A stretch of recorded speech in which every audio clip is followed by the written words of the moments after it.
Al tablero, profe. Hola, ¿qué tal? Bienvenidos al Tablero Profe, una nueva edición, una nueva versión del aula virtual, con contenidos, conceptos y categorías de lo público y lo social, dirigido, orientado a los servidores públicos, a los líderes comunitarios, a la comunidad universitaria y a todo aquel que le interese lo público, con un solo propósito: un trabajo, un ejercicio desde el punto de vista académico. Para el día de hoy vamos a hablar de los elementos de la obligación tributaria. Pues bien, como una institución de derecho público en que existe una relación jurídica entre el Estado y los contribuyentes. Desde el punto de vista constitucional está establecido a partir del artículo primero, artículo 23, 29, 90, 95 numeral 9 y 338.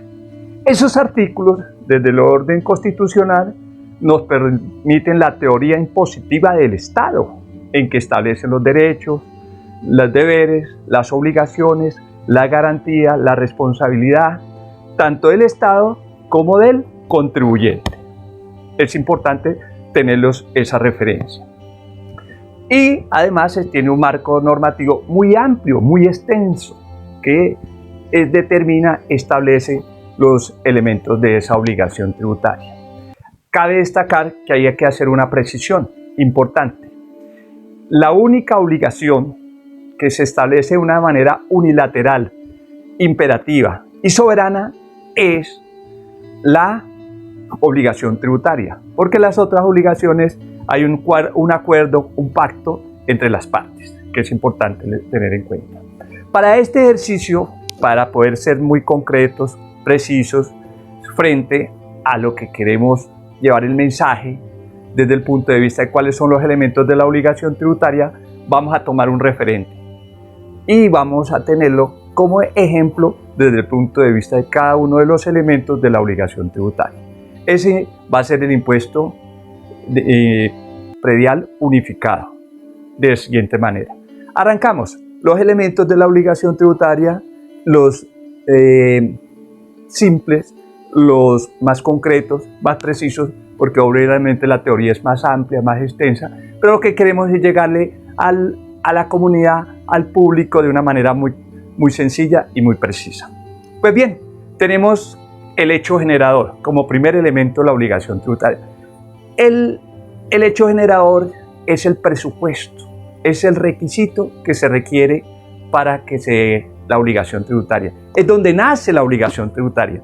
Si no hay hecho generador, no hay obligación tributaria. Entonces es importante tenerlo en cuenta. En manera referente, el ejemplo en el impuesto predial, ¿cuál es el hecho generador? El derecho a la propiedad, el derecho a la posesión, al tenedor. Ahí se da, si usted tiene una propiedad, tiene un bien, o es tenedor de un bien inmueble, pues obviamente está obligado a cumplir con esa obligación tributaria. Ahí tenemos el hecho. También hay que agregar que existen unos términos, conceptos que son importantes tenerlos en cuenta en el hecho generador. El hecho imponible. ¿En qué consiste? Es el concepto en que es real, verdadero y fáctico de la obligación tributaria. El hecho imponible. Y materia imponible. La materia imponible es la materialización de la norma que se le va a aplicar a ese tributo o a esa obligación tributaria. Importante que tenemos como referencia. Seguimos con un segundo elemento de la obligación tributaria. Ya aquí no es desde el punto de vista del orden pedagógico, desde el punto de vista académico, pero ya el orden aquí para arriba no es obligatorio tenerlo como el hecho generador, que es el primero.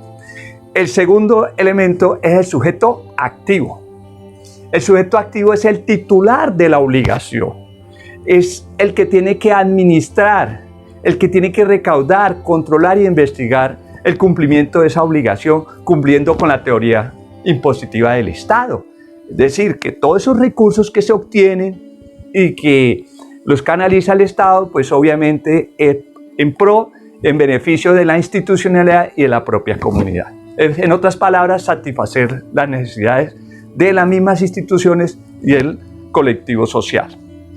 Verbigracia, el sujeto activo desde el punto de vista a nivel general, y es la nación, el departamento, los distritos y los municipios.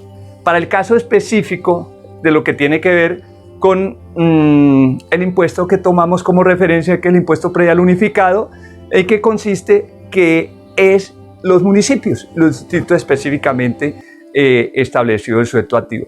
Cabe destacar que en la normatividad está determinado ese sujeto activo, quien le corresponde ser el titular de esa obligación.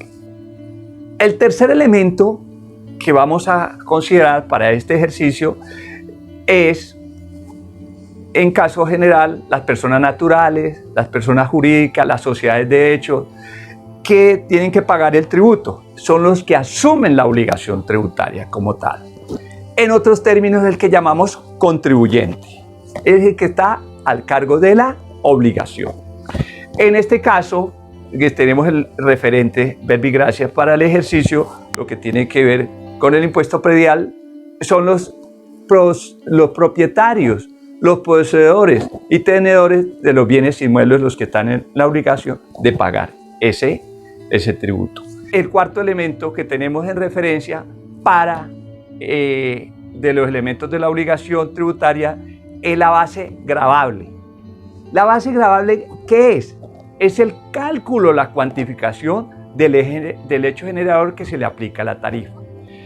Para el impuesto predial unificado, la base gravable tiene que ver con el avalúo catastral, que vamos a hacer un micro comentario al final para precisar cuando hablamos del catastro multipropósitos. Pues bien, el cuarto elemento de la obligación tributaria es la tarifa, en que es el valor o el porcentaje determinado por la ley para ser aplicado en la base gravable y determinar la obligación tributaria.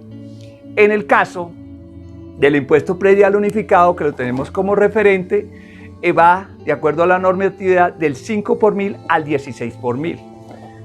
Tienen la potestad de establecerlo del 5 al 16 por mil. ¿Qué es la sugerencia que hacemos? Que sea moderado, progresivo y proporcional. No irnos a los extremos, ni muy alto ni muy bajo. Tenemos que mirar la parte social, la parte administrativa, la parte económica de nuestro territorio en el caso de ser un tributo desde el punto de vista territorial. ¿Para qué? Para evitar confrontaciones, dificultades y que en lugar de ser una solución se convierta en un gran problema para el entorno como tal, el cumplimiento de esa obligación tributaria. Pues bien, habíamos dicho que íbamos a hacer un comentario muy breve, muy corto frente a lo del catastro multipropósito. ¿Por qué?